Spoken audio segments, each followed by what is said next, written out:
अस्सलाम वालेकुम रहमतुल्लाह। डियर स्टूडेंट्स, हमने class 9th math Urdu medium के लिहाज से स्टार्ट की हुई है। लास्ट वीडियो में आप लोगों को चैप्टर नंबर 2 लोगारिथम वाला कंप्लीट करवा चुका हूं। तो ये मोस्ट इंपॉर्टेंट चैप्टर है। इसमें शॉर्ट क्वेश्चन भी 2-3 पूछे जाते हैं फाइनल एग्ज़ाम में, पक्के पेपरों में। तो हमारे पास ये आप लोगों ने अच्छी तरह से तैयार करना है। तो इसमें ये जो लास्ट वाली मशक है 2/4, इसमें लॉन्ग क्वेश्चन आता है। ये जो 3-4 दिए है ना, इनमें से एक लॉन्ग क्वेश्चन आता है पेपर में। तो ये लास्ट जो सिलेबस था ओल्ड स्टेबल्स, उसमें से भी ये क्वेश्चन ऐसे क्वेश्चन होते थे, तो उनमें से ही आता होता था लॉन्ग में। तो अब भी हमारे पास ये 3-4 हैं, तो आप लोगों ने इनको अच्छी तरह से कर लेना। बाकी आप ये मैथ जो है हमारे पास प्रैक्टिस का नाम है। जितनी ज़्यादा प्रैक्टिस करेंगे आप लोगों को फ़ायदा है। तो ये आप प्रैक्टिस करें, बार बार प्रैक्टिस करने से मैथ आती है। जितनी भी ज़्यादा प्रैक्टिस करेंगे आपका ही फ़ायदा है। तो आपके बेस्ट नंबर आएंगे, अच्छे नंबर आएंगे। तो ये आप लोगों ने अच्छी तरह से, ये इसकी प्लेलिस्ट भी मैंने बना दी है चैनल के ऊपर बनी हुई है। तो प्लेलिस्ट में जाके आप लोग चेक करेंगे तो आप लोगों को प्लेलिस्ट भी मिल जाएगी। इस वीडियो में मैं इसका लिंक भी डिस्क्रिप्शन में डाल दूँगा प्लेलिस्ट का, तो ये आप वहाँ से भी निकाल सकते हैं। तो आज हम स्टार्ट करेंगे यूनिट नंबर 3 सेट और तफ़ाल, सेट एंड फंक्शन वाले चैप्टर हमारे पास है। तो सबसे पहले हम देखते हैं कुछ इसकी बुनियादी तारीफ़ें होती हैं हमारे पास। बुनियादी तारीफ़ों में हमारे पास है जिस सबसे पहले हम देखेंगे सेट की तारीफ़। बुक के ऊपर उन्होंने वाज़ह तौर पर सेट की तारीफ़ नहीं लिखी, तो मैं आप लोगों को इधर लिखी हुई है वो दिखा देता हूँ। ऐसी चीज़ों का मजमूआ जो वाज़ह तौर पर बयान किया जा सके, मीन हमारे पास कोई सेट है उसको वाज़ह तौर पर बयान कर सके, जिनके अरकान एलिमेंट मुख्तलिफ होते हैं, मुख्तलिफ हों। ये देखें हमारे पास एक सेट है, ए बराबर है 1 2 3। ये हमारे पास एक सेट है, इसको हमने दरमियानी ब्रैकेट में क्लोज़ किया हुआ, तो ये हमारे पास एक सेट है। इसको हम वाज़ह तौर पर पढ़ भी सकते हैं और लिख भी सकते हैं, और इनके अरकान ये एक दूसरे के मुख्तलिफ हैं। तो ये हमारे पास सेट है। ये मिसाल के तौर पर ये मिसाल दे देनी है आप लोगों ने, ये तारीफ़ कर लेनी है, तो उसे हम क्या कहते हैं, सेट कहते हैं। तो ये आप लोगों ने अच्छी तरह से कर लेनी है सेट की तारीफ़। आगे हमारे पास है जी, सेट को बयान करने के 3 तरीके होते हैं। एक सेट को बयान करने के 3 मुख्तलिफ तरीके हैं। पहला कहता है बयानिया तरीका। बयानिया तरीके में हमारे पास क्या है जी, एक सेट को अल्फाज में बयान किया जा सकता है। मिसाल के तौर पर अंग्रेज़ी हरूफ तर्जीह के तमाम हरूफ इल्लत का सेट, ये हमारे पास है बयानिया तरीका। उसके बाद दूसरे नंबर पे हमारे पास है इंदराजी तरीका। इंदराजी तरीका हमारे पास क्या होता है जी, ये कहता है एक सेट को ब्रैकेट में इसके आंसर की फहरिस्त देकर बयान किया जा सकता है। मीन हमें कुछ सेट दिया होता है, उसको हमने ब्रैकेट में क्लोज करके लिखना होता है, बयान किया जा सकता है। अगर ए ऊपर बयान किया गया सेट है तो हम उसे यूँ लिख सकते हैं, जैसे ए बराबर है ए ई आई ओ यू। ये हमारे पास वोबल हरूफ होते हैं, तो ये हमारे पास क्या आ जाएगा, ए आई ओ यू। इसको हम ब्रैकेट में क्लोज कर देंगे। तो इंदराजी तरीक़ों को हम रोस्टर तरीका भी कहा जाता है। आगे हमारे पास है तरमीम सेट साज, तीसरा तरीका हमारे पास। तरमीम सेट साज में हमारे पास है बाज़ औक़ात सेट को बयान करने के लिए तरमीम सेट साज का इस्तेमाल ज़्यादा आसान या मुफीद होता है। इसमें किसी भी सेट के रुकन के लिए एक अलामत या हरूफ इस्तेमाल किए जाते हैं। वो कहता है कि इस सेट में हम अलामत भी इस्तेमाल कर सकते हैं, हरूफ भी इस्तेमाल कर सकते हैं, और तमाम अरकान की मुश्तरका खसूसियत बयान की जाती है। दिए गए सेट को यूँ लिखा जाता है। वो कहता है कि सेट हमें ऐसे लिखते हैं, ए बराबर है ब्रैकेट ओपन की, उसके बाद हमने क्या किया, एक्स। इसको हम कहते हैं, ये जो ऐसी लाइन है इसको हम कहते हैं, उर्दू में कहते हैं जैसा के, या इंग्लिश में कहते हैं सच डैट। सच डैट हमारे पास क्या जी, इसको हम पढ़ते हैं एक्स अंग्रेज़ी हरूफ तर्जीह का एक हरूफ इल्लत है, इसको ब्रैकेट क्लोज कर दें। उसके बाद नीचे वो कहता है कि दर्ज वाला सेट ए को हम इसी तरह पढ़ते हैं कि तमाम एक्स का सेट, जबकि एक्स एक अंग्रेज़ी हरूफ तर्जीह का एक हरूफ इल्लत है। सेट की रुकनीत के लिए बिलोंग टू, इसको हम पढ़ते हैं जी बिलोंग टू। ये सेट इसमें बिलोंग करता है। ये अलामत किसकी है, ये अलामत इस्तेमाल होती है। इसी तरह ए बिलोंग ए सेट, स्मॉल ए बिलोंग कर रहा है ए सेट का मतलब है कि ए सेट ए का एक रुकन है। ए सेट है हमारे पास कोई, तो उसका ये ए क्या है, एक रुकन है, या ए सेट में शामिल है, ऐसे पढ़ सकते हैं, या ए सेट ए में शामिल है, या ए सेट ए का रुकन है।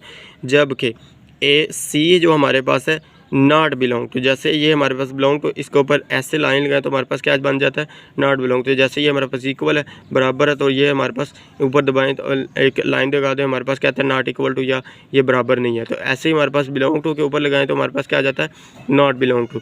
ये बिलोंग नहीं करता, means set C set A में शामिल नहीं है। सी जो है सेट ए में शामिल नहीं है, या सेट सी सेट ए का रुकन नहीं है। सेट के अरकान कुछ भी हो सकते हैं, लोग, ममालिक, दरिया या हमारी सोच की अशिया। अलजबरा में हम अमूमन आदाद के सेट को इस्तेमाल करते हैं। कहता है अलजबरा में हम जो इस्तेमाल करते हैं वो हमारे पास आदाद होते हैं, जैसे 1 2 3 0 जो भी नंबर हैं वो आदाद आ जाते हैं हमारे पास। इन सेटों के नाम और तफसील दर्ज झैल है। जो आम तौर पर हमारे पास सेट यूज़ होते हैं वो हमारे पास ये हैं, ये आप लोगों को ज़बानी याद होनी चाहिए।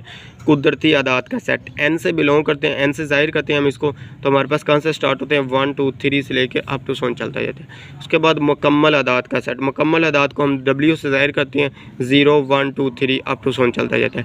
उसके बाद हमारे पास है सही आदाद का सेट, Z किस से बिलोंग कर रहा है, Z हमारे पास है जी ये 0 +-1 +-2 +-3। उसके बाद ताक आदाद का सेट, ओ से हम इसको ओड नंबर कहते हैं, ओड का सेट कहते हैं, तो ये हमारे पास ओड नंबर का सेट आ जाता है जी +-1 +-3 +-5 यानी +-1 +-3 +-5, इसमें हमारे पास ओड नंबर आ जाते हैं ताक वाले। जुफ्त आदाद का सेट मीन इवन नंबर का सेट हमारे पास क्या होता है जी 0 हमारे पास एक इवन नंबर है। तो ये आप लोग MCQs के भी तौर पे याद रख लें, MCQs में पूछा जा सकता है कि 0 हमारे पास कौन सा नंबर है जी, इवन नंबर है, जुफ्त नंबर है। तो +-2 +-4 +-6 +- अप टू 100 ये ऐसे चलता जा रहा है। मुनफरद आदाद का सेट, मुनफरद आदाद हम कहते हैं P से ज़ाहिर करते हैं, इसको हम प्राइम नंबर भी कहते हैं। तो ऐसे आदाद जो अपने आप के और एक और ख़ुद पे डिवाइड हो, जो अपने आप पे और जो भी हमारे पास प्राइम नंबर होगा वो उसके ऊपर डिवाइड हो रहा है। मुनफरद आदाद जो होगा जैसे ये 2 है, एक तो ये 1 पे डिवाइड हो रहा है, उसके बाद ये 2 खुद पे डिवाइड हो रहा है, बस इसके अलावा दोनों के अलावा किसी पे ऊपर डिवाइड नहीं हो रहा। इसको हम प्राइम नंबर कहते हैं या मुनफरद आदाद का सेट कहते हैं। इसमें हमारे पास कौन से आदाद होते हैं जी 2 3 5 2 3 5 7 11 13 17 ऐसे आगे अप टू 100 चलते जाते हैं, ये हमारे पास होते हैं। आगे हमारे पास है नातक आदाद का सेट। नातक आदाद हमने चैप्टर 1 में भी पढ़ा है और गैर नातक आदाद भी पढ़ा है। ऐसे आदाद जिनको P/Q की शक्ल में लिखा जा सके उसको हम नातक आदाद कहते हैं। P और Q किससे बिलोंग करते हैं, Z से, और Q ≠ 0 है, तो Q हमारे पास इससे हम इसको ज़ाहिर करते हैं। गैर नातक आदाद को हम का सेट जो हमारे पास इसको हम Q' से ज़ाहिर करते हैं, और ये हमारे पास है X, जैसा कि X ≠ P/Q, जब कि PQ बिलोंग करता है Z से और Q ≠ 0। Z जो हमारे पास है ये ऊपर दिया हुआ है सही आदाद का सेट होता है, तो इसमें से बिलोंग करते हैं। तमाम हकीकी आदाद का सेट हमारे पास क्या होता है जी रियल नंबर्स। रियल नंबर हमारे पास कौन से होते हैं, रियल नंबर का हमारे पास सेट ऐसा होता है कि इसमें हमारे पास नातक और गैर नातक आदाद का यूनियन होता है। यूनियन हमारे पास क्या होता है कि एक नातक आदाद का सेट होकर एक गैर नातक आदाद का सेट है, इसको हमने तरतीब के साथ सारे लिख देने थे। ये जो अलामत हमारे पास है यू जो बना हुआ है थोड़ा बड़ा सा करके, इसको हम पढ़ते हैं यूनियन, तो ये हमारे पास यूनियन का सेट होता है, ये हमारे पास हकीकी आदाद का सेट होता है। तो ये आप लोगों ने अच्छी तरह से इसके सेट याद कर लेने हैं, ये MCQs में पूछे जा सकते हैं और ये आप लोगों को ज़बानी आने चाहिए, ये बेसिक है, तो ये आप लोगों को अच्छी तरह से याद होनी चाहिए। आगे बड़ी क्लासेस में भी यूज़ होते हैं, फर्स्ट ईयर और सेकंड ईयर में भी यूज़ होते हैं। तो ये हमारे पास आगे कुछ तरीफ़ें हैं, ये मोस्ट इंपॉर्टेंट तरीफ़ें, इसमें से एक आधी तारीफ़ पूछी जा सकती है। कहता है कि ऐसा सेट जिसमें सिर्फ एक रुकन हो उसको हम क्या कहते हैं, यक रुकनी सेट कहलाता है। मिसाल के तौर पर 3 दिया हुआ एक सेट में ब्रैकेट में क्लोज किया, ये हमारे पास यक रुकनी सेट है। उसके बाद A दिया और हफ्ता दिया, यक रुकनी सेट है, तो ये हमारे पास इसकी मिसाल है, ये तारीफ़ है, अच्छी तरह से याद कर लें। उसके बाद हमारे पास वो सेट है जिसमें कोई रुकन ना हो, वो कौन सा, जिसमें कोई भी रुकन ना हो, मीन वो खाली सेट होगा, तो हमारे पास क्या आएगा जी अरकान के तादाद 0 हो तो खाली सेट कहलाता है। खाली सेट को अलामत हम ये जो हमारे पास है 0, इसके ऊपर आपने थोड़ी सी तिरछी जी लाइन करके ज़ाहिर करनी है, बिल्कुल स्ट्रेट नहीं लाइन ज़ाहिर। अगर आप सीधी लाइन ज़ाहिर, इसको हम 5 पढ़ते हैं, ये हमारे पास खाली सेट का अलामत है, ये हमारे पास 5 की अलामत है, ये हमारे पास खाली सेट की अलामत। थोड़ा सा तिरछी का दीजिए, जैसे हमारे पास ये 0 है, इसको ऊपर तिरछी लाइन डाल दे तो हमारे पास क्या आ जाएगा, खाली सेट की अलामत आ जाएगी। या इसको आप ऐसे भी लिख सकते हैं, दोनों ब्रैकेट में का दरमियान में कुछ भी ना लगे, ये भी हमारे पास खाली सेट ही होता है। उसके बाद हमारे पास आ जाता है सेट मसावी सेट। मसावी सेट हमारे पास कौन सा सेट होता है जी, 2 सेट A और B मसावी हैं अगर इनमें बिल्कुल एक जैसे अरकान हो। जैसे हमारे पास बिल्कुल एक जैसे दोनों सेटों में अरकान हो तो उनको हम क्या कहते हैं, मसावी क्या होता है, बराबर, इक्वल होते हैं, तो एक दूसरे के बराबर होंगे। या अगर सेट A का हर रुकन सेट B का रुकन हो, तरतीब अलग से हो सकती है, जैसे ये नीचे उसने मिसाल भी दी है, अगर दो सेट A और B बराबर हैं तो हम A बराबर B लिखते हैं। इसी तरह सेट उसने क्या है, रुकन का सेट A सेट, अगर सेट A का हर रुकन सेट B का हर रुकन हो, मीन तरतीब अलग और डिफरेंट हो सकती है, लेकिन उसका रुकन ज़रूर हो। जैसे इसमें भी 3 है, इसमें भी 3 है, इसमें भी 2 है, इसमें भी 2 है, इसमें 2 लास्ट पे आ रहा है, इसमें 2 सेकंड नंबर पे आ रहा है। तो इस वजह से सेट की तरतीब, अरकान की तरतीब अलग आगे पीछे हो सकती है, लेकिन उसमें भी वही सेट हो और उसमें भी वही सेट हो। इसको हम कौन सा सेट कहते हैं? ये हमारे पास मसावी सेट कहलाता है। उसके बाद हमारे पास कहलाता है मुनफरद सेट। तो ये हमारे पास 2 सेट ए और बी मुनफरद सेट कहलाते हैं। मुनफरद नहीं, सॉरी, हमारे पास है मुतरादफ सेट हमारे पास कहलाते हैं। तो अगर इनमें अरकान की तादाद बराबर है, मिसाल के तौर पर अगर ये सेट दिया हुआ है ए बी सी डी ई और दूसरा सेट दिया हुआ है 1 2 3 4 5 हो, तो ए और बी मुतरादफ सेट कहलाते हैं। मुतरादफ सेट को ज़ाहिर करने के लिए ये अलामत अली मद्दा की अलामत, ये जैसे हमारे पास अलीफ ऊपर मद्दा लगा होता है, इसको हम ये मुतरादफ सेट की हमारे पास अलामत होती है कि इस्तेमाल की जाती है। इसी तरह हम लिख सकते हैं ये हमारे पास ए है, उसके बाद हम इसको कैसे लिखेंगे? मुतरादफ सेट है बी का, तो ये हम लिख सकते हैं। उसके बाद हमारे पास कहलाता है सेट जी ताहती सेट। ताहती सेट हमारे पास कहलाता है जी अगर सेट ए का हर रुकन सेट बी का भी रुकन हो तो सेट ए को सेट बी का ताहती सेट कहते हैं। वो कहते हैं सेट ए का हर रुकन सेट बी का भी रुकन हो तो सेट ए के रुकन को सेट बी का ताहती सेट मीन सुपर सेट के हमारे पास कहलाता है प्रॉपर सब सेट लिखने होते हैं। सब सेट इसमें लिखने होते हैं, इंग्लिश में हम इसको कहते हैं सब सेट। तो ताहती सेट इसके ये आगे हम क्वेश्चन भी करेंगे, सवाल भी हैं, तो ये मोस्ट इंपॉर्टेंट है, ये इसमें से क्वेश्चन पूछे जाते हैं। उसके बाद हमारे पास है जी अलामती तौर पर उसे ए ताहती सेट है बी का लिखा जाता है। इसको हम क्या कहते हैं? ताहती सेट है बी का लिखा जाता है। सेट ए सेट बी का ताहती सेट है। ऐसी सूरत में हम कहते हैं कि सेट बी सेट ए का एक सुपर सेट है। इसको अलामती तौर पर ऐसे लिखते हैं कि ए ताहती सेट है बी का, मीन सुपर सब सेट है।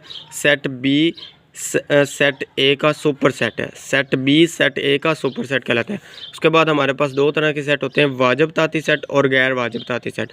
वाजिब ताहती सेट में हमारे पास कौन से होते हैं जी? अगर सेट ए सेट बी का ताहती सेट हो तो और सेट बी का कम से कम एक रुकन ऐसा है जो सेट ए का रुकन ना हो तो सेट ए को सेट बी का वाजिब ताहती सेट कहते हैं। अलामती तौर पर उसे ए ताहती सेट बी लिखा जाता है। सेट ए सेट बी का वाजिब ताहती सेट है। गैर वाजिब ताहती सेट कौन से जी? अगर सेट ए सेट बी का ताहती सेट हो और ए बराबर है बी, फिर हम कह सकते हैं कि सेट ए सेट बी का गैर वाजिब ताहती सेट है। इसी तरीक़ से हम ये भी अख़ज़ कर सकते हैं कि हर सेट का अपना ही गैर वाजिब ताहती सेट होता है। मिसाल के तौर पर उसने मिसाल भी दी है कि अगर हमारे पास ए बराबर है ए बी सी और बी बराबर है सी ए बी और डी बराबर है ए बी सी डी, तो ये तो वाज़ह तौर पर ए ताहती सेट है बी का और बी ताहती सेट है सी का और ए बराबर, लेकिन ए बराबर है बी। गौर करें कि ए और बी सेटों में से हर एक दूसरे का गैर वाजिब ताहती सेट है क्योंकि ए बराबर बी है। इस वजह से आगे हमारे पास है यूनिवर्सल सेट। ऐसा सेट जिसमें ज़ेर गौर तमाम अशिया या अरकान शामिल हों उसे यूनिवर्सल सेट या कायनाती सेट कहते हैं। उसे यू से ज़ाहिर कहते हैं। ये जो हमारे पास यूनिवर्सल सेट है ये सबसे बड़ा सेट होता है। इस वजह से वो कहता है कि इसमें तमाम अशिया या अरकान शामिल होते हैं और या कायनाती सेट भी कहलाता है। उसके बाद हमारे पास आ जाता है super set. Super set super set जो हमारे पास होता है सेट एस के सुपर सेट को पी ऑफ एस, जब हमने सुपर सेट को लिखना है तो उसको हम कैसे ज़ाहिर करेंगे? पी ऑफ एस से ज़ाहिर। एक हमें सेट एस दिया हुआ है, उसको हमने जब सुपर सेट में कन्वर्ट करना है, जब उसको हमने तब्दील करना है तो उसको हम कैसे लिखेंगे? पी ऑफ एस से ज़ाहिर किया जाता है। और ये सेट एस के तमाम मुमकिनत तहती सेटों पर मुश्तमिल होता है। मिसाल के तौर पर मिसाल दिया, उसने कहा कि सी हमारे पास एक सेट है ए बी सी डी, इसमें हमारे पास 4 एलिमेंट है हों तो इसके सुपर सेट हमारे पास क्या होंगे जी? सबसे पहले आप लोगों ने सुपर सेट लिखने के लिए आप लोगों ने दरमियानी ब्रैकेट स्टार्ट करनी है। सबसे पहले आप लोगों ने एक खाली सेट लिखना होता है ऐसे, जैसे ये तिरछी सी लाइन करके, इसको हम खाली सेट कहते हैं। ये खाली सेट लिखा, उसके बाद आपने ए को दरमियानी ब्रैकेट में लिखना है, फिर बी को दरमियानी ब्रैकेट में, सी को, फिर डी को, फिर ऐसे करके ए बी को, फिर ए सी को, फिर ए डी को, ऐसे 2-2 की बारी है। पहले एक को लिखना है, फिर 2-2 को, फिर 3-3 को, फिर 4 है तो 4-4 को। ऐसे हमारे पास ये ताती सेट ये आ जाएंगे सुपर सेट। सुपर सेट निकालने का तरीका हमारे पास क्या है जी, इसके हमारे पास टोटल सुपर सेट कितने आएंगे, टोटल ये 4 एलिमेंट है। इसका फार्मूला उसने नीचे बताया, ये देखें 2 की पावर m, इधर आप n भी लिख सकते हैं, ये देखें 2 की पावर n है। तो एलिमेंट की तादाद इधर हमारे पास कितनी है, अरकान की तादाद 1 2 और 3 4, 1 2 3 4, तो 4 है, 2 की पावर 4, 2 की पावर 4 किसके बराबर होता है 16 के। इसके हमारे पास सुपर सेट कितने बनेंगे 16। ये देखें हमने क्या किया था, पहले एक हर एक को अलग अलग लिखा, फिर हमने 2 की बारी आ गई, ए बी को लिखा, फिर ए सी को लिखा, फिर ए डी को लिखा, फिर बी की बारी आ गई, बी सी को लिखा, बी डी को लिखा। जब बी की बारी हमने पीछे नहीं आना, बी सी लिखा, फिर बी डी लिखा, फिर उसके बाद बी डी लिखा, फिर हमारे पास आ जाएगी सी की बारी, सी डी लिखा, फिर हमने क्या लिखा सी डी लिखा, फिर हमने वापस नहीं आना, फिर हमने 3 की बारी आ जाएगी, 3 को लिखना है, ए बी सी, फिर ए सी डी, ये देखें A B C, A B D, फिर A C D, A C D, ये 3 आ गए। उसके बाद हमारे पास आ जाएगा बी की, बी सी डी, तो बी सी डी आ गया। उसके बाद हमारे पास लास्ट पे क्या आएगा, ए बी सी डी, 4 की बारी आ जाएगी। पहले हमने 3 की 1 लिखा, फिर 2 2, फिर 3 3, फिर 4 4, तो 4 से लास्ट पे आके हमारे पास सारा सेट आ जाता है। इसमें हमारे पास देखते हैं कितने मैंने निकाले हैं जी, अरकान की तादाद हमारे पास कितनी आएगी 16। तो गिनते हैं जी 1 2 3 4 5 6 7 8 9 10 11 12 13 14 15 16। ये देखें हमारे पास कितने ताती सेट है, सुपर सेट है जी 16, सब 16 अरकान इसमें होते हैं। तो ये निकालने का तरीका ये भी अब हम आगे एक्सरसाइज में करेंगे तो हमें अंदाज़ा हो जाएगा कैसे निकालते हैं। आगे हमारे पास दूसरी मिसाल दे रहा है कि अगर D बराबर ए सबसेट है, तो इसमें हमारे पास कितने सबसेट होंगे, अरकान कितने जी 1, 2 की पावर 1 लिखे, तो हमारे पास क्या है 2 की पावर 2, 2 की पावर 1 क्या होता है 2 के बराबर, तो 2 अरकान है। सबसे पहले हमने क्या करना होता है, खाली सेट लिखना होता है, खाली लिखा, फिर उसके बाद ए लिखा, ए को एक बार लिखा, तो हमारे पास ए के सेट को हमने 1 लिखा, तो 1 और 2, तो कितनी अरकान की ताकत हमारे पास तादाद आ गई 2। तो इसमें हमने सिर्फ देखना था कितनी तादाद है 2। उसके बाद कहते हैं अगर एस एक मुतनाही सेट है, मुतनाही जिसको हम काउंट कर सकते हैं, मीन गिन सकते हैं, जिसमें एन ऑफ एस बराबर है एम, सेट के आंसर की तादाद को जाहिर करता है, तो 2 की पावर पी ऑफ 2 की पावर m है। तो m हमारे पास क्या है, आप n भी लिख सकते हैं, m भी लिख सकते हैं, कोई भी लिख सकते हैं, 2 की पावर n या m। तो n पावर सेट के अरकान की तादाद है। ये जो हमारे पास मैंने आप लोगों को बताया कि सेट की तादाद होती है, n क्या है जो हमारे पास सेट के पावर की तादाद होगी। तो ये आप लोग अच्छी तरह से तैयार कर लें। आज के लिए हमारे पास यही है, कुछ तारीफ़ें हैं मोस्ट इंपॉर्टेंट, इनमें से पेपर में कुछ पूछी जा सकते हैं, तो ये भी आप लोगों ने अच्छी तरह से तैयार कर लेनी है।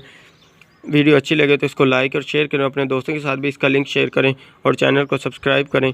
ओके, अल्लाह हाफिज़, थैंक यू।